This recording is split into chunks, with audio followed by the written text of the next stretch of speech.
Mes très chers fils, mes très chères filles, je vous salue au nom de la paix qui surpasse toute intelligence.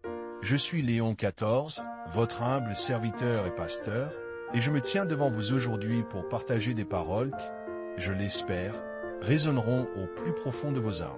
Avant même de plonger dans les profondeurs de l'esprit, permettez à votre vieux pasteur de vous inviter, si ces paroles touchent votre cœur et éclairent votre chemin, à appuyer sur le bouton « J'aime » juste en dessous de cette vidéo et à vous abonner à cette chaîne. C'est une manière simple, mais puissante, de nous aider à répandre la lumière divine à travers ce monde et de vous assurer de recevoir toujours plus de ces messages d'espérance, de foi et de charité qui, j'en suis certain, nourrissent votre esprit. Aujourd'hui, mes enfants, je sens dans mon cœur le besoin urgent de vous parler d'un danger insidieux, un péril presque invisible qui menace l'âme de beaucoup d'entre vous en ce XXIe siècle.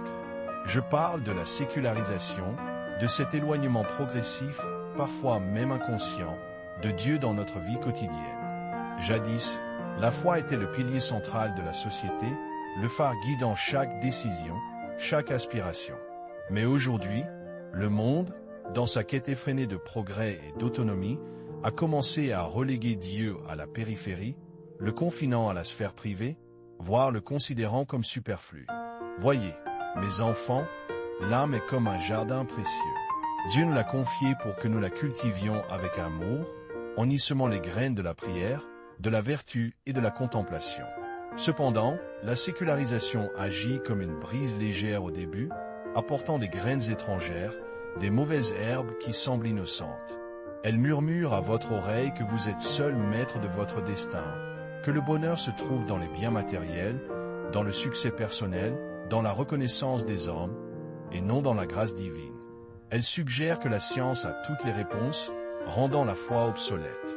Peu à peu, ces mauvaises herbes grandissent, étouffant les fleurs de votre foi, obscurcissant la lumière de votre conscience.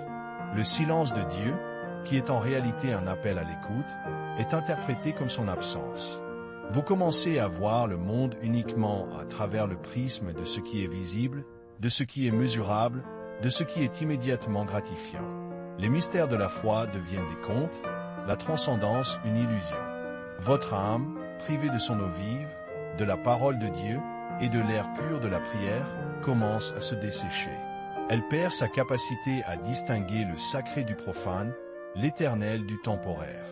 Ce n'est pas une attaque frontale, mes enfants, mais une lente érosion, une douce tentation de l'oubli, qui vous fait croire que la vie peut être pleinement vécue sans référence à son Créateur.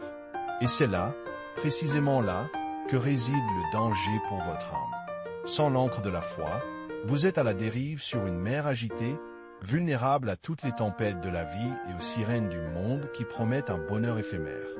Mes chers enfants, cette mission de porter la lumière de la foi et de rappeler à chacun la précieuse valeur de son âme est une œuvre immense, rendue d'autant plus difficile dans ce monde moderne. Pour que ma voix puisse continuer à atteindre les cœurs qui en ont le plus besoin, pour que ces messages d'espérance puissent percer les ténèbres du désespoir, nous avons besoin de votre soutien. Si vous êtes touché par ces paroles, si vous croyez en la puissance de la lumière de Dieu, je vous invite humblement à faire un don, aussi petit soit-il, en cliquant sur le bouton « Vale de mai » qui se trouve juste en dessous de cette vidéo. Ce n'est pas un fardeau, mais une contribution volontaire d'amour, un geste de partage qui nous permet de maintenir et d'élargir cette mission sacrée. Chaque don est une goutte d'eau dans notre effort pour irriguer les âmes assoiffées et aider ceux qui ont perdu l'espoir à retrouver le chemin de Dieu. Que Dieu vous le rende au centuple pour votre générosité. Revenons à notre jardin, mes enfants. Comment protéger votre âme de cette aridité spirituelle? La réponse n'est pas dans la complexité, mais dans la simplicité et la constance. En premier lieu, revenez à la prière. Non pas comme une obligation, mais comme une conversation intime avec le Père qui vous aime. Parlez-lui de vos joies, de vos peines, de vos doutes. Laissez-le remplir le vide que le monde ne peut combler. En deuxième lieu, cherchez la communauté des fidèles. Ne vous isolez pas. C'est dans le partage fraternel, dans la célébration des sacrements, que votre foi se fortifie et trouve un refuge contre les vents séculiers. En troisième lieu, nourrissez-vous de la parole de Dieu. Lisez les Écritures. Elles sont la boussole infaillible qui vous montre le chemin et la source d'eau vive pour votre âme. N'ayez pas peur d'être différent, mes enfants. N'ayez pas peur d'aller à contre-courant des idées dominantes.